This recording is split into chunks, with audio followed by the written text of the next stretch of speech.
Whitney B. Speak freely, Whitney B. They gon' receive it, Whitney B. Teach you who they wanna be. What's going on, everybody? My name is Whitney B, and I'm here to teach you how to make caring for children easy. Today's podcast will basically be an opportunity to me to talk about the holidays and everything like that. But first off, guys, I really missed you all. It's been a while since I've been able to sit down and have a podcast and relax. I don't know if you can tell or not, but my voice is a little shaky because I'm unfortunately under weather. So as I podcast currently, I'm sipping on some, warm lemon water to help cope with my throat and make me feel a little bit better. So we'll see how this goes, and I'll let you know, I guess, later on in the podcast how I'm feeling, if I remember to do so. So anyway, I've missed you guys. Over the weekend, the weather in Maryland has been crazy.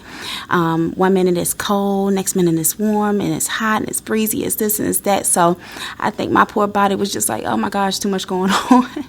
So now I'm not feeling too well, but over the weekend it was icy and rainy, and unfortunately I didn't get a chance to record my podcast. So I'm excited to be back. I'm excited to be back today, and with the holidays closing, I just want to talk more about the holidays and holiday cheer and things like that. So, did you guys miss me? Like I said, the weather was so crazy. I really, really wish that I could have gotten my podcast in, but I'm here now. And, the weather always gives you a good chance to sit down and enjoy time with your family. And I think that's one of the things that, we all need to take the time and consideration into thinking about, is that the weather always gives you a chance to just get in tune with your family and the people around you that love and care and support you. While we were in the house, we watched movies, we ate some snacks, I did some cleaning. Cleaning is very therapeutic for me, so I really enjoyed that. And then I also got a chance to just get into the Christmas spirit and just embrace the holidays. The holidays are typically difficult for me because my father passed away when I was younger, right around this time. And so it's always harder for me around the December time frame to just continue to find that joy and that happiness when, you miss someone so much that's so dear to your heart. So I really try to purposely create traditions and find ways to keep our family grounded and together by finding ways to get us into the Christmas spirit. And so what I did was I went online because my son specifically, he loves arts and crafts. So I'm always looking online for ways that we can still incorporate the holidays and all those Christmas spirits and all those good stuff into crafting. And so what I did was I looked online for holiday crafts for my son to do, and I found a couple of them actually. And what that did was it gave him a chance to create something from the heart, because he created, what I found was activities for him to create for family members to give for the holidays. And so, like I said, it was an opportunity for him to create something from the heart and give it to our family and start his own traditions with the family and things like that. And so this was, like I said, a time for him to give things from the heart. It's a memorable gift, and it was just something special that I knew that he could actually contribute to the Christmas holiday. So I looked online and I found this really cool scrapbook online, and basically what you use is just like a lunch bag, like a brown lunch bag, and you store your holiday cards and photos in the pockets inside the scrapbook. And it's an awesome opportunity to give somebody a scrapbook with some of the pictures of your child growing up over the years that you didn't get a chance to send out, or just an awesome opportunity for them to use their creative skills, but you to also offer something to the family members and things like that. So I thought that was a really cute idea. And I also find these mini clay bowls, which was cool. All you have to do is get the air dry clay, and you just create a little bowl, and you can even engrave it with a pencil. You can use stamps and all these different things to make it really cute. I thought that was a cute idea to do for the holidays. It's really easy to personalize those things too, so that makes it really special also. And then I finally found these magnets that you can put on the fridge, and we decided to go with that. I found some magnets, and they were already actually it was basically air dry clay, and it was attached to a magnet. And so what we did was we painted it and let it sit out to dry, and hopefully we'll remember to pack it and send it off and give it to our family members for Christmas. It was a really cute idea, and I really liked it. So that's what we did over the weekend. And I found out these really cute holiday Christmas tree ideas also. What I found while like I said, I'm always online. So after I finish looking up the crafts, I look for these cute little things to cook because I love cooking. It's really fun. And then I also know that it's a good way to bond with my son. It's a learning experience, definitely, because, with the counting, the measuring, the this and the that. So that's another learning experience, and I'm always trying to find learning experiences. And then it's also a way for him to be creative and prepare food that he can actually enjoy and eat. So one cute little activity that I found, oh my gosh, it was the Grinch Who Stole Christmas fruit kebabs. Yes, so cute. We use toothpicks, green grapes, strawberries, bananas, and marshmallows. And what you basically do is you put them in a sequence on the toothpick. So what you'll do is you use toothpick, then you're going to put the green grape on there, then the banana, then the strawberry, and then a little marshmallow. And when you put them in that particular order, it kind of looks like the face of the Grinch. It's a really cute idea, super simple, and it's a fun way to introduce fresh fruits to children. All right, so if you get a chance, go ahead and try that out, or try some of those holiday ideas and enjoy the spirit of Christmas. What's next, Whitney B? All right, so now we're going to talk about Whitney B. Early Learning Center. Okay, so I am the owner of Whitney B. Early Learning Center. For those of you who are tuning in to me for the first time, Whitney B. Early Learning Center is home of the New Age Educators, and I am so excited to share with you guys a little bit about my center and some of the fun things we do. So this quarter, we've really been making sure that the children are being introduced to American Sign Language, and we're really pushing for them to learn different forms of communication, because we feel like, we know that when children are exposed to various forms of communication, it helps to enhance their communication skills up until adulthood.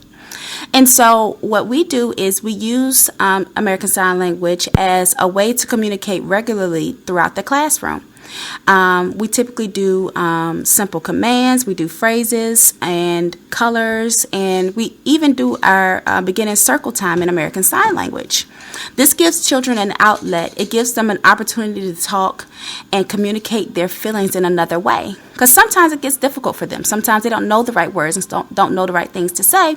And so what American Sign Language does is gives an opportunity for them to express themselves and to communicate through words or phrases or hand gestures, through hand gestures that they know represent a particular action or phrase. So it's a really good opportunity for them to learn something new and fun and exciting. And surprisingly, they really, really love it.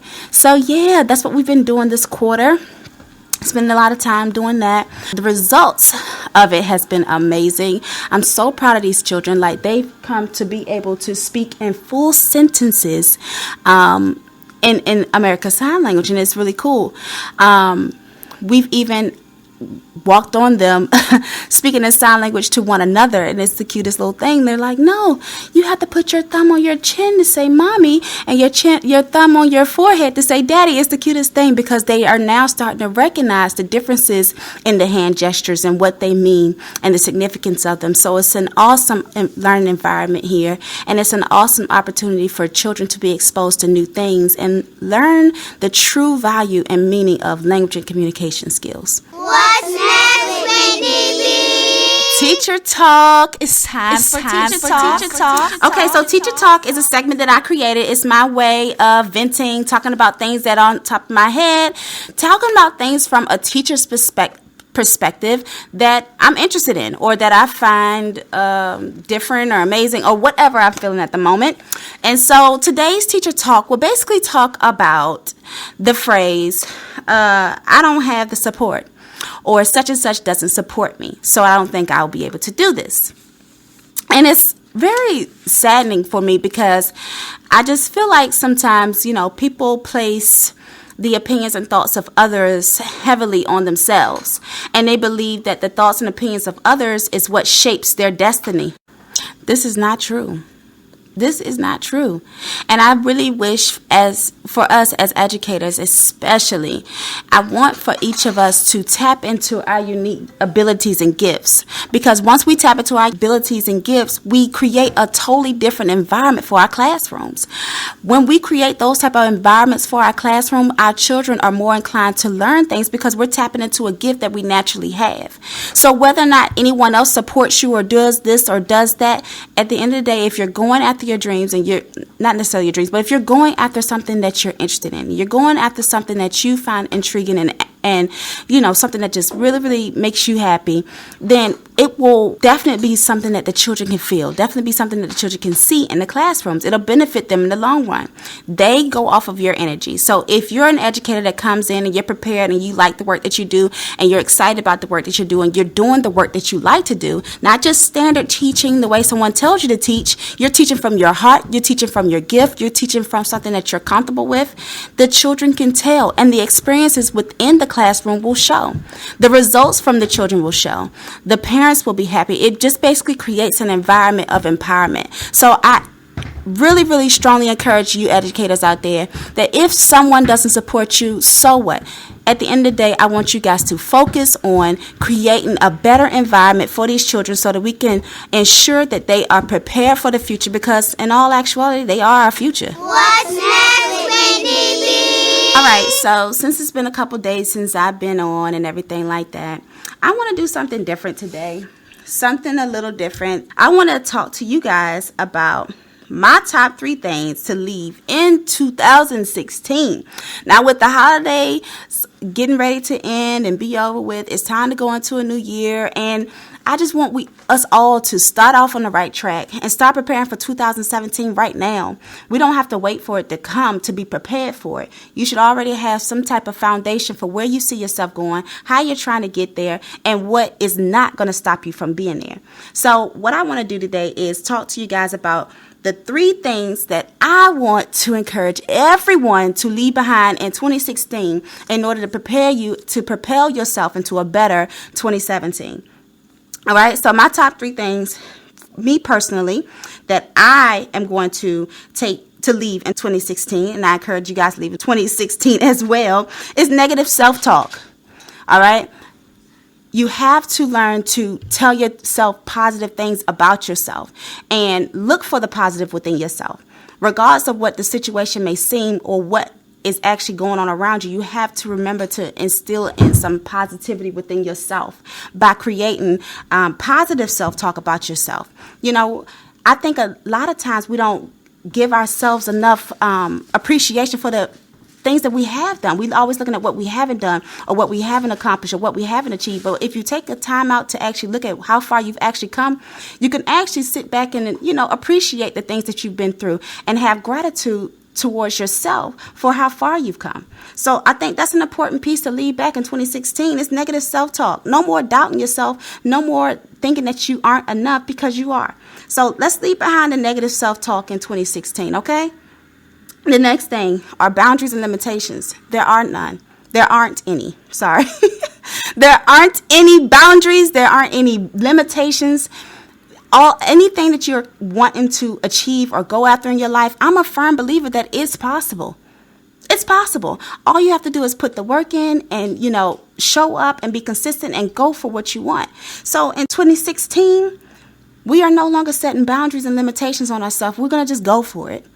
And we're going to go for it quickly, and don't delay ourselves, and don't procrastinate, and don't think too much. Just do it. So I want to tell you guys, just let's leave the boundaries and limitations behind in 2016 and just go for it in 2017, okay?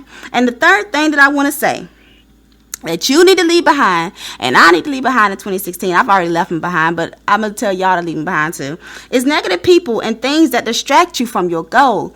Anyone who isn't willing to support the goal or the visions that you have within yourself or with dreams and visions that you have for your life, they have to go. Whether that's family, whether that's friends, whether that's homeboys or whoever, you have to remove people from your life that aren't willing to see you grow and develop into who you want to be. You have to get people like that off of your team, and you want to get people on your team that empower you and push you to your next level. So in 2017, Be prepared to have positive people around you and start to attract things that are actually going to propel you into your goals and forward in life. All right, so those are my 3 things that I'm planning to leave behind in 2016. I hope that they were beneficial for someone else. Let me know, what are your goals for 2016, or what are some of the things that you personally believe that you need to leave behind in 2016? Leave me some feedback at feedback@whitneybeearlylearning.com. I would love to hear from you guys, to just let me know, how you feel about this, and what kind of goals are you preparing to set for yourself for 2017. The time is now. It's not when January 1st rolls around. The time is now. So, really take some time out and reflect on these things and figure out what it is you want to leave behind in order to have a better and more successful 2017. All right, so that's it for today, guys. My throat's feeling much better. Shout out to this warm lemon water and my natural passion to want to talk, because I feel like that's what got me through this. So again, thank you guys for tuning in. Check out my next podcast on Monday. I'll be sure to post them every Monday. Until next time, remember that you can be who you choose to be. All you have to do is believe. See ya. What's the message, Whitney B? Speak freely, Whitney B. They gon' receive it, Whitney B. Teach you who they wanna be.